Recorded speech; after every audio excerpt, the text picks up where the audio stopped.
So here I go quoting the Bible again.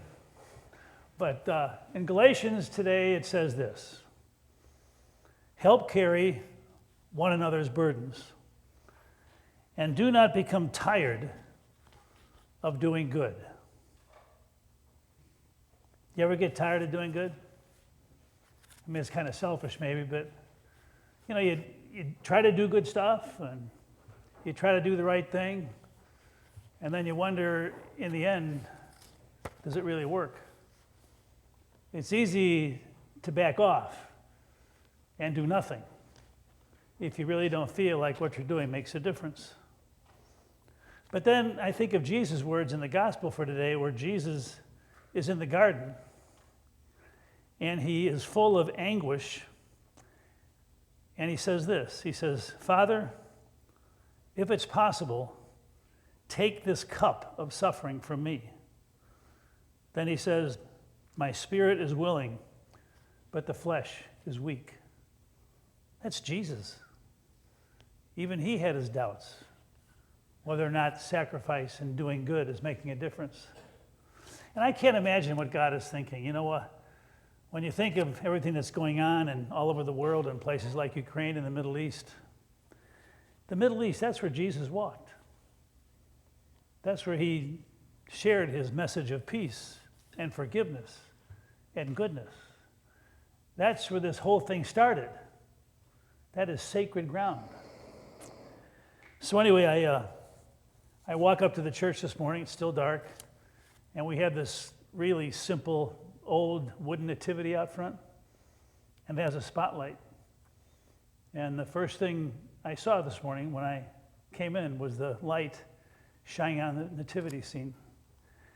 And I thought to myself, that is what Christmas is about.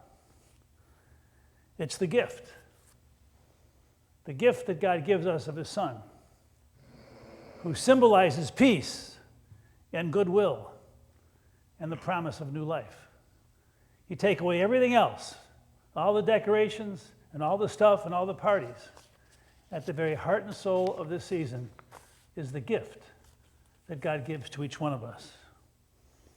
And you know, it's easy to get caught up in all the trappings, because I know this season is busy and it's cluttered and we get tired. And sometimes you spend so much time trying to put it all together and pleasing everybody and inviting everybody that we forget what the Spirit is. I keep thinking about what happened to me on Tuesday. I was here by myself, thank God, because I was cranky. And I was thinking, it's Tuesday and we're decorating the church. I mean, the trees come on Wednesday. We're decorating on Saturday. And down in the basement are 30 boxes of stuff that have got to come up here. And in the past, I've always thought about that, and I've always called a few people to say, hey, listen, do you have an hour? And we have 5 or 6 people that are carrying up the boxes. And here I am all by myself. And I forgot to prepare ahead of time. Well, we have 2 special needs students who come here every day. And they do very simple things like dust furniture or maybe vacuum a little bit. And on this particular morning, the teachers come in and they're very apologetic. Don, we're really sorry, but we have 3 guys here whose work session place was closed today, and so we're bringing them with us. And do you have anything for them to do? And I looked at those 3 guys and I said, take off your coats and let the fun begin and follow me down the yellow brick road. And we went into the basement and we went up and we went down the steps, we went up. And one of the kids said, I can do that by myself, Pastor Don. And he went up the steps and just, that's all they did. And they laughed and they smiled and they were just full of love and goodness. And afterwards, one of the kids who's Polish said, Pastor Don, do you have masses? And I said, yeah. He said, do you have any Polish masses? And I said, no, but you're welcome to come. And what do you know, at 8:30 this morning, he and his mom came to church. Yeah, and I don't even speak Polish.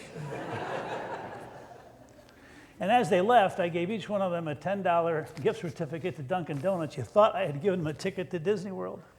And as they were leaving, I asked the teachers, I said, do these 3 young men act like this every day? And she said, not really. But today, you gave them a sense of purpose.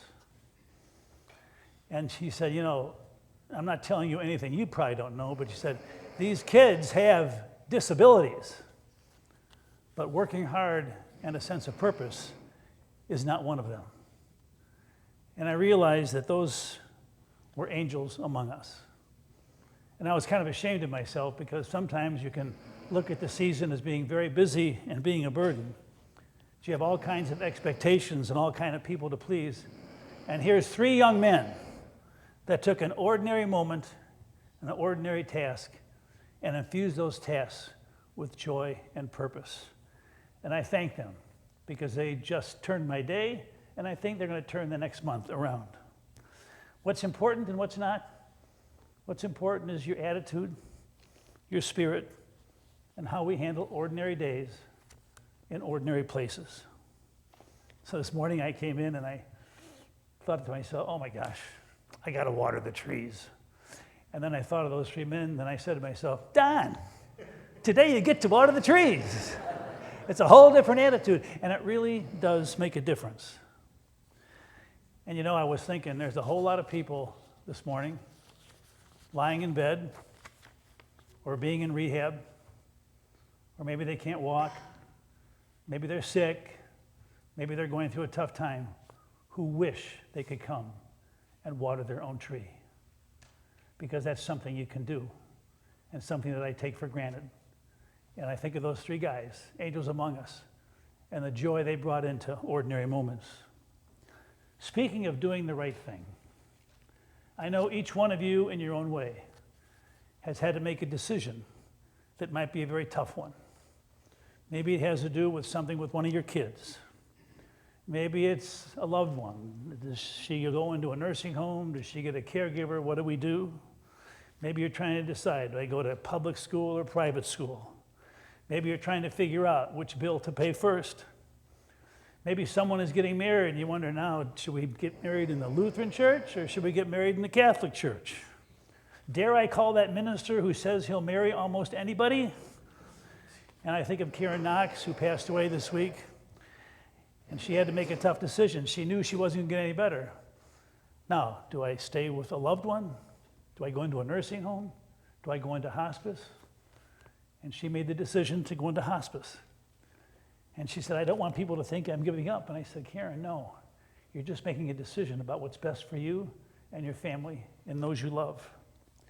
Because when you care, and when you pray, and when you think about your decision and how it affects yourself and people that you love the most, whatever decision you make is the right decision, no matter what anybody else says.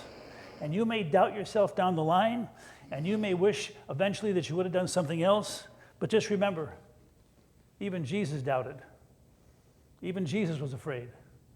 And yet in the midst of all that, Jesus walks our journey every step with us. Yes, Jesus' angels come in all shapes and sizes. I just wonder who's going to show up tomorrow. Amen. If you're able to, please